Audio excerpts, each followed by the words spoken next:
Hey, Tor Thorson GameSpot here with Andy Bodwin from Zipper Interactive, who gave us a big shock today by coming out of the woodwork and giving us an all-new title. It's MAG, stands for Massive Action Game. Massive Action Game, that's correct. All right. That's a pretty apt acronym. Now, tell us the story behind this. You guys came from SOCOM, came from a background of that kind of smaller, kind of like tactical action, and this is, for lack of a better term, a huge game. Absolutely. So obviously with the PlayStation 3, we got a lot more power that we can kind of tap into to try to create different games. And so we sat down and tried to figure out how we could take a lot of the shooter experience that we had and that knowledge and create a new game that was going to be unrivaled, basically one that could only be done on the PlayStation 3. And so obviously this is the game that came out of that brainstorm.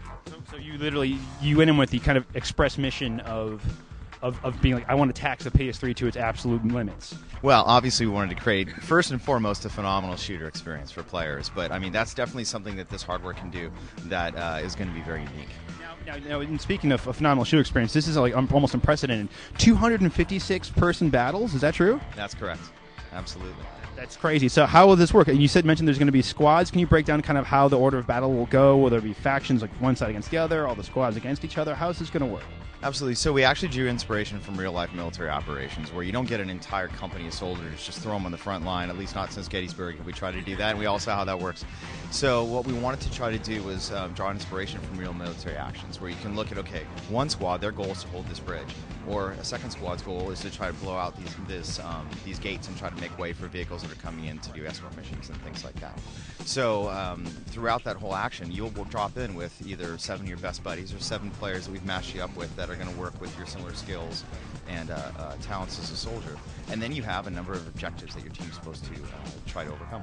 Now, these objectives are set by you guys up at Zipper, or is there going to be like somebody who eventually becomes a rank of a commander directing other squads, or how will that work? There is a higher level of leadership that's in the game, but if you've got a strong leader on the squad level or on higher levels of leadership, they're going to do a much more effective job of reacting to changes that happen on the battlefield, just like a real general would do. How will you determine whether it's effective? It's by sheer victories and whoever was the squad leader there, or how will that work? There are lots of different ways, and we're not going to get too many into the details now, but I mean, it's going to make logical sense. There are certain things that somebody in charge of a squad needs to do to be good, and there are certain things that individuals on a higher level need to do to be good. And like in real life, the higher up you go, it tends to be victory or loss and elements like that. You're wearing like little medals and stuff for valor and such like? There will be awards given to players of many different types. I won't get any more specific, but another aspect I found really interesting when you described this is kind of the character development. So it almost sounds like it's kind of almost a small amount of role-playing experience to this. Tell me about the kind of character development system within the game. There is. So there are lots of different ways to go in character development. Obviously, you've got your super rich, character development experiences, and then we've got very focused character development experiences, which is what our game is all about. There are lots of options. There are lots of ways you can play the game. But one thing we wanted to make sure we didn't do was make it so that a new player coming into the game was going to get completely owned by everybody who's been playing a long time. So our character development system is much more about customization, personalizing, and specialization, rather than just a linear progression like some other games do that make you just better. So somehow there'll be some kind of scaling element where, like, if somebody, like a real group of squads, like if there's a new guy, the FNG, for lack of a better term, comes into a group, he's not going to get slaughtered right away. That's absolutely the goal. So, and that's one of the reasons behind the squad mentality is that when you bring in a new character into the game, you want other people that have played the game before, especially in a multiplayer experience like ours, to ease that player in and help them develop. And then also, if you've got a bunch of friends that like to play, if you each specialize in a different way, that unit, that squad of 8 is going to be extremely powerful and very effective working together. So.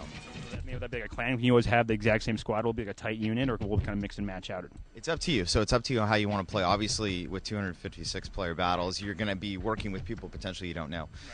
But you definitely have the ability to join in, find where your friends are, join together, and play as a unit whenever you want.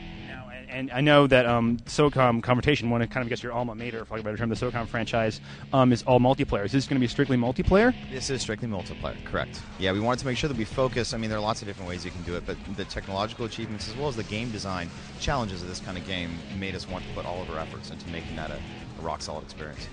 Setting it looked like it was a little bit near future. So is it contemporary warfare, or is it kind of just like near future, like 10 years down the line, or what exactly is the time frame for it? It's roughly 10, 20 years down the line. So a lot of the weapons you're going to be seeing are those that are either in the experimental phase or the cutting edge today. You'll be able to play with those. How far down the line is this game? It's coming out in 2009. So we're in the middle of heavy production on it, and every time we, at least once a week, we tend to grind the studio to a halt as we get everybody playing the game. So we're outgrowing our ability to play test in the studio very rapidly. Right off myself soon. So that was MAG, Massively Action Game, revealed here today at the Sony press conference. I'm Tor Thorson, GameSpot News. Back to you.